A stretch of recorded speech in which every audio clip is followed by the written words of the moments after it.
Hello दोस्तों, कैसे हैं आप सब लोग। सिविल सर्विसेज हब पर एक बार फिर से आपका स्वागत है। दोस्तों, आज के टू द पॉइंट सेक्शन में हम डिस्कशन करेंगे legal implications of enforcing age of marriage.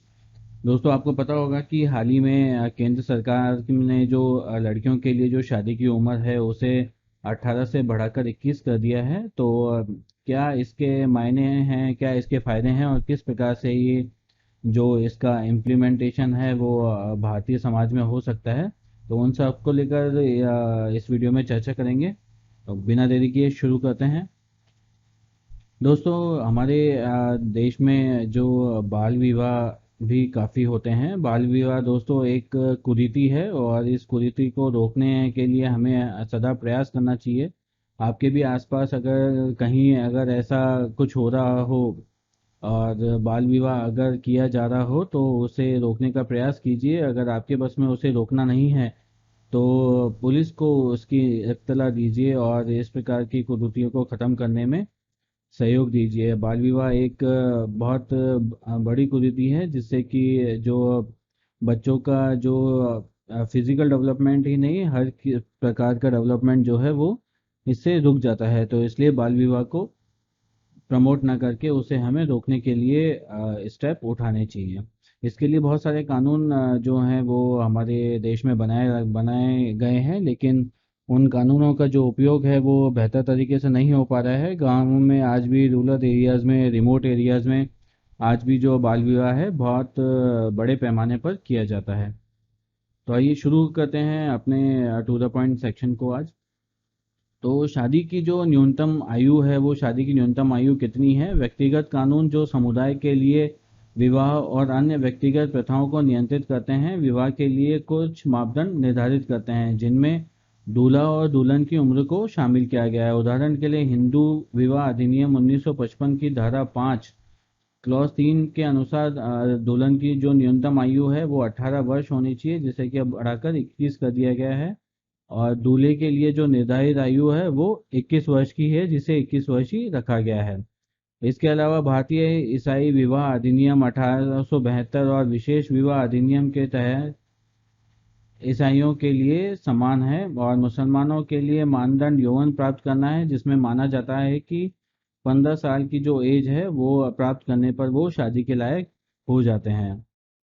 तो दोस्तों, इस प्रकार से आपने देखा है कि जो हमारे देश में यूनिवर्सल लॉ रिलीजन को लेकर और इस प्रकार से जो शादी हैं, मैरिज हैं, उनको लेकर एक कोई प्रॉपर लॉ नहीं है। हर जो समुदाय, जो विशेष समुदाय है, उसने अपने अलग नियम बना रखे हैं। हिंदू समुदाय ने के लिए विवाह अधिनियम बनाया गया है जो कि एक सरकारी लॉ है। इसके अलावा मुस्लिम जो हैं उन्होंने अलग लॉ बना रखा है। जो ईसाई हैं उनका अधिनियम अलग है। तो इस प्रकार से सबके लिए जो अधिनियम है वो अलग बनाया गया है। न्यूनतम आयु की आवश्यकता आखिर होती क्यों है? जो मिनिमम एज है उसे क्यों घोषित किया जाता है? अनिवार्य रूप से बाल विवाह को गैरकानूनी घोषित करने के लिए न्यूनतम आयु आवश्यक है। अगर हम बाल विवाह रोकना चाहते हैं तो बाल विवाह रोकना चाहते हैं तो किस स्थिति में उसे बाल विवाह कहा जाएगा? जब कोई न्यूनतम आयु प्रेस्क्राइब्ड होगी। लिमिट जब प्रेस्क्राइब होती है तो उससे नीचे जाने वाले लोगों को ही जो गैर कानूनी माना जाएगा और बाल विवाह माना जाएगा। यह विवाह निषेध अधिनियम 2006 और यौन अपराधों से बच्चों का संरक्षण अधिनियम 2012 जैसे विशेष कानून के माध्यम से किया जाता है। बाल विवाह रोकथाम अधिनियम के तहत निर्धारित उम्र से कम कोई भी शादी अवैध है तथा एक मजबूर बच्चे की शादी होना अपराध की श्रेणी में आता है, घोर अपराध की श्रेणी में यह आता है। तो एक बार पता चलने पर ऐसी शादियों का क्या होता है, बाल विवाहों का अगर मान लो आपको पता चल जाए तो ऐसी स्थिति में उस शादी का क्या होगा और आपके द्वारा क्या स्टेप उठाया जा सकता है? बाल विवाह अवैध है लेकिन शून्य नहीं है। यह अवयस्क पक्ष के विकल्प पर शून्य करणीय है। इसका मतलब यह है कि विवाद को अदालत द्वारा तभी अमान्य घोषित किया जा सकता है जब नाबालिग पक्ष अदालत में याचिका दायर करे। दोस्तों देखिए, ये बहुत बड़ा पॉइंट है इस लॉ में। जो अगर मान लीजिए किसी का बाल विवाह हो भी गया है तो बाल विवाह होने पर जो बाल विवाह का दोष तो लगता है, उस वो अपराध तो माना जाता है। जो बाल विवाह करवाने वाले लोग होते हैं उनको इसका दंड तो मिलता है, लेकिन जो विवाह है वो विवाह को समाप्त नहीं माना जाता है। तो विवाह ऐसी स्थिति में समाप्त नहीं होता है जब तक कि दोनों पक्ष के जो लोग हैं जिनकी शादियां हुई हैं, उनकी शादियां होने पर वो लोग इस बात का ऑब्जेक्शन नहीं करते कि हमें शादी में नहीं रहना है या ऐसा कुछ ऑब्जेक्शन जब तक वो नहीं करते हैं तब तक की शादी को निरस्त नहीं किया जाता है। तो अदालत के द्वारा यह अमान्य घोषित नहीं किया जाता सीधे तौर पर। यह लचीलापन यह सुनिश्चित करने के लिए रखा गया है कि बाद में वैवाहिक घरों में नाबालिग और विशेष रूप से लड़की के अधिकारों को नहीं छीना जाए, क्योंकि जब शादी अगर मान लीजिए शादी से मना कर दिया जाता है और फिर भविष्य में अगर उसकी शादी उसके समुदाय में नहीं होती है तो ऐसी भी स्थिति हमारे समाज में कभी कभी देखने को मिलती है। हालांकि यदि कोई अदालत यह पाती है कि नाबालिग के माता पिता अभिभावकों द्वारा शादी के लिए मजबूर किया गया है तो किशोर न्याय अधिनियम के प्रावधान नाबालिग की कस्टडी को तब तक बनाए रखने के लिए लागू होता है जब तक कि वयस्क नहीं हो जाती। मान लीजिए ऐसी पोजीशन आती है जहां पर पेरेंट्स हैं वो किसी भी प्रकार का दबाव डाल रहे हैं बच्चों पर या लड़की पर शादी करने के लिए, तो ऐसी स्थिति में अगर बाल विवाह का पता चलता है तो जब तक लड़की वयस्क नहीं हो जाती उसे बाल सुधार या जो बच्चों की देखभाल और संरक्षण के लिए जो भी प्लेसेस बनाए जाते हैं वहाँ वहाँ पर उसको रखा जाता है, और वयस्क होने के बाद में उसका जो शादी का फैसला है वो अपने आप खुद ले सकती है। तो इस प्रकार की व्यवस्था हमारे कानून में की गई है।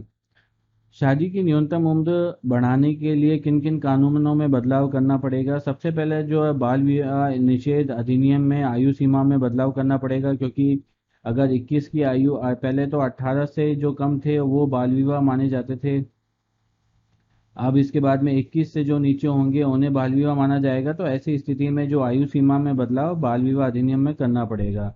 सरकार ने संकेत दिया था कि इसके बाद पर्सनल लॉ में जरूरी बदलाव किए जाएंगे। इसके परिणाम स्वरूप हिंदू विवाह अधिनियम, भारतीय ईसाई विवाह अधिनियम और विशेष विवाह अधिनियम में भी परिवर्तन करना पड़ेगा। जो ये डिफरेंट समुदाय के जो डिफरेंट यहाँ पे लॉ बने हुए हैं इन लॉज में भी हमको जो परिवर्तन है वो लाना पड़ेगा। तो इस प्रकार से जो चेंजेस हैं वो इंडिविजुअल लॉ में भी करने पड़ेंगे। ये कानूनी मुद्दे क्या हैं? ये कानून जो बनाया गया है इसको लेकर कौन कौन से मुद्दे उठ सकते हैं, कौन कौन सी प्रॉब्लम आ सकती है, उनको देखते हैं। बाल विवाह निषेध अधिनियम में ऐसा कोई प्रावधान नहीं है जो स्पष्ट रूप से कहता है कि कानून इस मुद्दे पर किसी भी अन्य कानून को खत्म कर देगा। विवाह की न्यूनतम आयु पर बाल विवाह निषेध अधिनियम मुस्लिम कानून के बीच कानून के पत्र में एक स्पष्ट विसंगति है। जो हमारा जो हिंदू जो इस लॉ को मानते हैं वो मुस्लिमों के लिए इस लॉ को नहीं माना जाता है। इनके लिए जो शादी की आयु है वो 50 साल ही मुकम्मल की गई है। उदाहरण के लिए हालांकि एक 16 वर्षीय लड़की की शादी जिसे यौवन प्राप्त माना जाता है मुस्लिम कानून में अमान्य नहीं है। दोस्तों ध्यान दीजिएगा, जो अगर मुस्लिम कानून में अगर किसी लड़की की 16 वर्ष की उम्र में शादी हो जाती है तो वो अमान्य नहीं है, लेकिन यह बाल विवाह निषेध अधिनियम के तहत बाल विवाह होगा। इसके अतिरिक्त सुप्रीम कोर्ट ने 2017 में एक ऐतिहासिक फैसले में कहा कि नाबालिग पत्नी के मामले में कानून वैवाहिक बलात्कार को मान्यता देता है। नाबालिग महिलाओं के पति वयस्क महिलाओं के पतियों के विरोध में वैवाहिक बलात्कार के आरोप के खिलाफ भारतीय दंड संहिता की धारा 375 के अपवाद 2 के तहत प्रदान की गई जो शक्तियां हैं उसमें व्यापक छूट का उपयोग कर सकती हैं। बाल विवाह जब होता है तो बाल विवाह होने की स्थिति में जैसा अगर मान लीजिए मुस्लिम लॉ में जो एज है वो 16 वर्ष ही मानी गई है। अगर मुस्लिम लॉ के अनुसार अगर 16 वर्ष की आयु में शादी हो जाती है तो शादी हो जाने की स्थिति में अगर फिजिकल रिलेशन बनाने के लिए अगर उसके पति के द्वारा उसको फोर्स किया जाता है तो कोर्ट ने एक रूलिंग दी है कि ये फोर्स जो है वो रेप की काउंटिंग में आएंगे और धारा 375 के क्लॉज 2 के अनुसार इसमें कार्रवाई भी की जा सकती है। तो इस प्रकार से जो बाल विवाह जो अदर लॉज में है, अदर रिलीजन्स में है, उनमें जो भी कानून बनाया गया है उसमें बाल विवाह के लिए जो एज है उसको इस तरीके से प्रोटेक्ट किया गया है। क्या मुस्लिम कानून में भी संशोधन किया जा सकता है? तो मुस्लिम कानून में जो शरिया कानून एकमात्र का संहिताकरण है और फायदा बानो बनाम भारतीय संघ में जिस मामले में सुप्रीम कोर्ट ने तत्काल ट्रिपल तलाक की प्रथा को असंवैधानिक घोषित किया था, वो एक महत्वपूर्ण प्रश्न यह था कि सर्वोच्च न्यायालय धार्मिक तथा दैवीय कानून को रद्द कर सकता है। अदालत ने कहा कि किस सभी व्यक्ति कानून को संवैधानिक ढांचे के तहत आना होगा और सार्वजनिक व्यवस्था, नैतिकता और स्वास्थ्य के अधीन होना पड़ेगा। इसमें बेसिकली जो कोर्ट ने रूलिंग दी थी शरिया बानो के केस में, ट्रिपल तलाक का जो केस चला था, तो ट्रिपल तलाक को इन्होंने अवैध घोषित किया था। उसी तरीके से कहा कि जो भी लॉज बनाए गए हैं वो भगवान के नाम पे हम उसे चला नहीं सकते, और जो कॉन्स्टिट्यूशन है उस कॉन्स्टिट्यूशन के तहत जो हमारे नागरिकों को अधिकार मिले हुए हैं वो अधिकार हमें नागरिकों को देने ही होंगे। विशेषज्ञों का सुझाव है कि सार्वजनिक स्वास्थ्य के तहत शादी की न्यूनतम उम्र को उचित ठहराया जा सकता है। हालांकि इस मुद्दे पर उच्च न्यायालयों के कई अलग अलग फैसले हैं। इस साल फरवरी में पंजाब और हरियाणा उच्च न्यायालय ने एक मुस्लिम जोड़े, जिनमें से 17 वर्ष की लड़की और 36 वर्ष का लड़का था, को सुरक्षा प्रदान करते हुए यह कहा कि व्यक्तिगत कानून के तहत कानूनी विवाह था। एससी में बाल विवाह निषेध अधिनियम के प्रावधानों की जांच की, लेकिन कहा कि चूंकि विशेष कानून व्यक्तिगत कानूनों को ओवरराइड नहीं करता, इसलिए मुस्लिम कानून प्रबल होगा। जो विशेष कानून है वो व्यक्तिगत जो इस समाज के कानून है उन समाज को ओवरराइड नहीं करता है, तो इसलिए इस स्थिति में इस कानून को नहीं लगाया जा सकता, या जनरल कानून को, जनरल जो लॉ है उन्हें यहाँ पर नहीं लगाया जा सकता, और इस शादी को इसी तर्क पर जो कोर्ट ने वैलिड बताया था। अ, तो आयु जिसमें जो बढ़ाई गई है वो किस तर्क के पीछे बढ़ाई गई है, क्या करने का ऐसा कारण था? कार्यबल का गठन WCD मंत्रालय द्वारा विवाह की उम्र और स्वास्थ्य और सामाजिक सूचकांकों जैसे शिशु मृत्यु दर, मातृ मृत्यु दर और माताओं और बच्चों के बीच पोषण के स्तर के साथ इसमें संबंध को फिर से जांच करने के लिए किया गया था। जेटली ने इस संबंध में कहा कि यह सिफारिश जनसंख्या नियंत्रण के तर्क पर आधारित नहीं है, बल्कि महिला सशक्तिकरण और लैंगिक समानता पर आधारित है। समिति ने कहा कि कानून के प्रभावी होने के लिए शिक्षा और आजीविका तक पहुंच एक साथ बढ़ाई जानी चाहिए।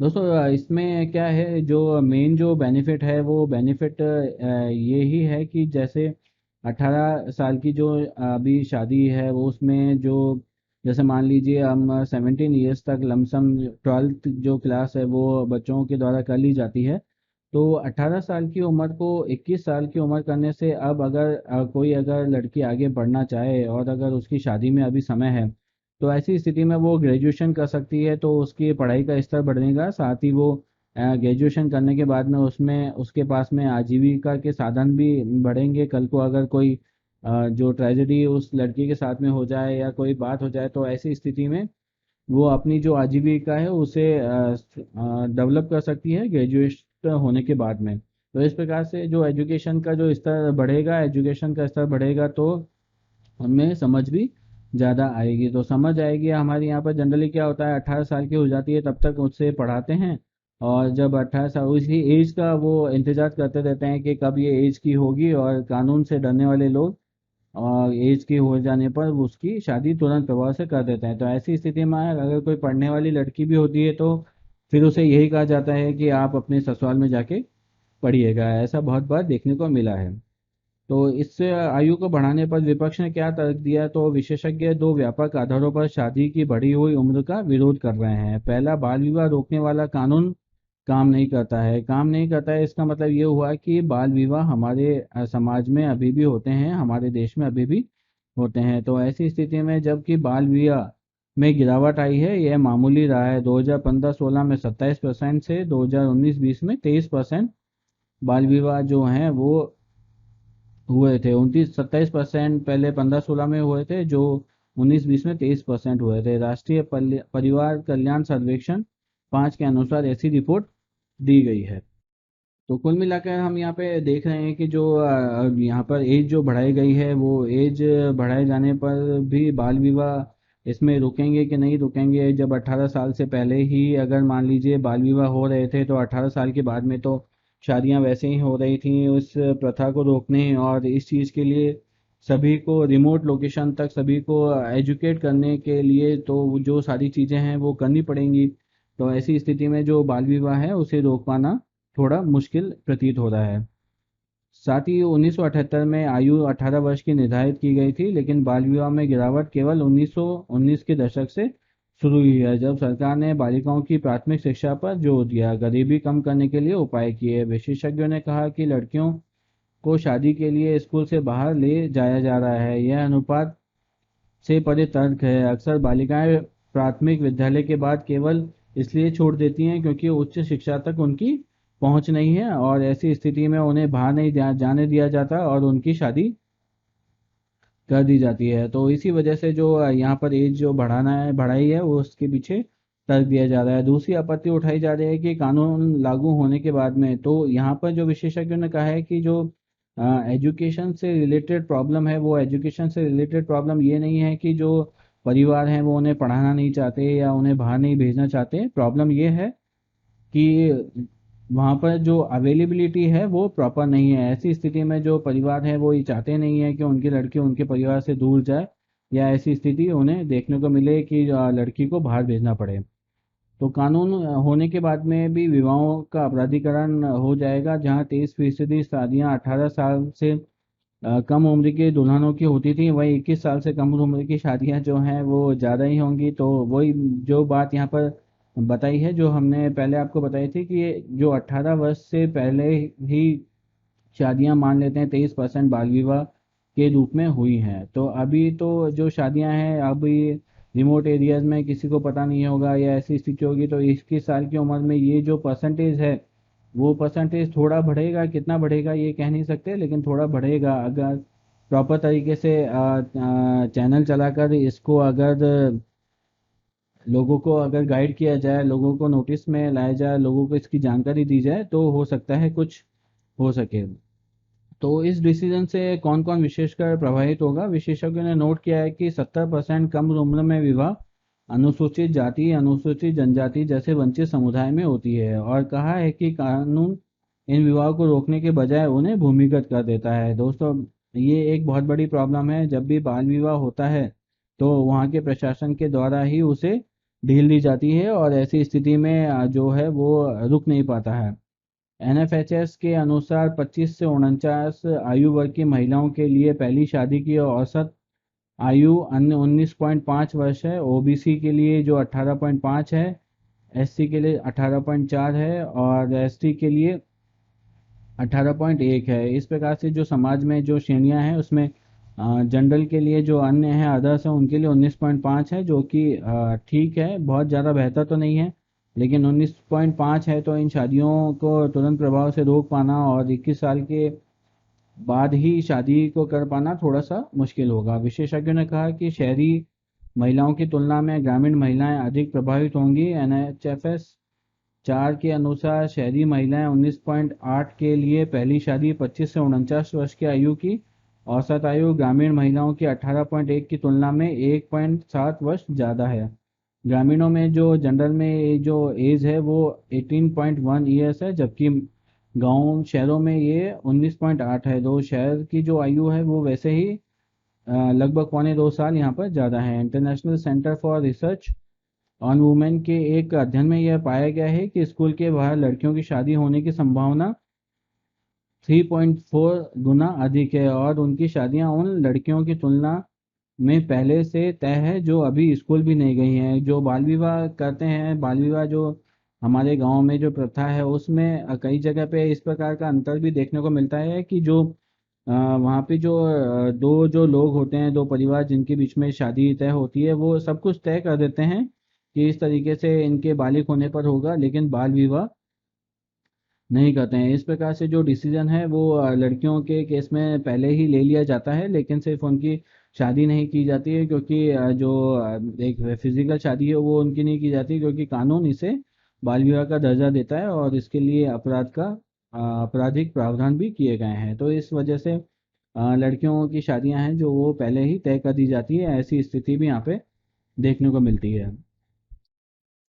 दोस्तों, कुल मिलाकर जो आयु बढ़ाई गई है वो किसी अच्छे को देखकर ही बढ़ाई गई है, और जो लड़कियों में एजुकेशन से लेकर प्रॉब्लम है, हालांकि जो एजुकेशन से लेकर बेसिक प्रॉब्लम है वो अवेलेबिलिटी की है। अगर गांव में रिमोट एरियाज में अगर अवेलेबिलिटी हो जाए तो लड़कियों को बाहर जो भेजने वाली जो प्रॉब्लम है वो प्रॉब्लम पैदा नहीं हो। साथ ही जो लड़कियां हैं उन लड़कियों को अपना बेहतर जो आजीविका का साधन भी उपलब्ध हो सके। तो दोस्तों आज के टू द पॉइंट विशेषांक में इतना ही था। आशा है आपको समझ में आया होगा कि किस प्रकार किस मंशा से सरकार ने यह डिसीजन लिया है और क्यों इसके क्या क्या कंसिक्वेंस हो सकते हैं और किस प्रकार से समाज में यह चीज़ अभी फैली हुई है। तो अगर आपको ये वीडियो पसंद आया हुआ है तो इसे लाइक कीजिएगा, शेयर कीजिएगा, और अगर अब तक आपने चैनल को सब्सक्राइब नहीं किया है तो इसे सब्सक्राइब भी कर दीजिएगा, जिससे कि नए वीडियोस की नोटिफिकेशन हमें आपको तुरंत प्राप्त हो जाए। और साथ ही फेसबुक, ट्विटर और इंस्टाग्राम पे हमें फॉलो भी कीजिएगा। लेक्चर की पीडीएफ आपको टेलीग्राम के चैनल पे मिल जाएगी, उसे वहाँ से डाउनलोड कर लीजिएगा। तो आज के लिए बस इतना ही, फिर मुलाकात होगी आपसे एक नए विशेषांक में। तब तक के लिए अपना और अपनों का ख्याल रखिए। जय Hind and thanks for watching.